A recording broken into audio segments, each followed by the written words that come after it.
গতকালে টানা বৃষ্টিপাতে বিয়ানীবাজার পৌর শহরের শহীদ টিলা সংলগ্ন খাসা সরকারি প্রাথমিক বিদ্যালয় ও আশেপাশের এলাকায় সৃষ্টি হয়েছে চরম জলাবদ্ধতা। সামান্য বৃষ্টিতেই রাস্তায় পানি জমে যাওয়া যেন নিত্যদিনের ঘটনা হয়ে দাঁড়িয়েছে। ফলে দুর্ভোগে পড়ছেন এলাকার ব্যবসায়ী, পথচারী ও বিদ্যালয়গামী শিক্ষার্থীরা।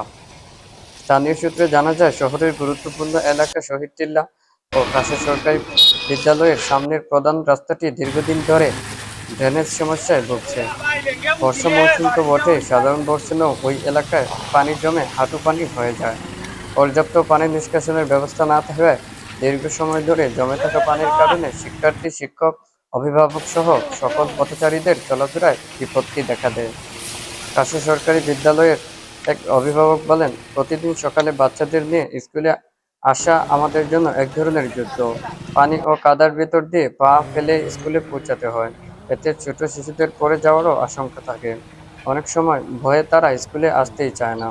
এই সমস্যা সমাধানে পরিকল্পিত ড্রেন নির্মাণ এবং পুরনো ড্রেনেজ ব্যবস্থার সংস্কার জরুরি।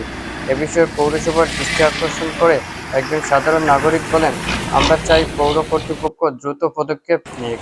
জলাবদ্ধতা শুধু চলাচলের সমস্যা নয়, এটি স্বাস্থ্য ঝুঁকি, পরিবেশ দূষণ এবং শিক্ষার্থীদের ভবিষ্যতের প্রতিকূলতাও তৈরি করছে।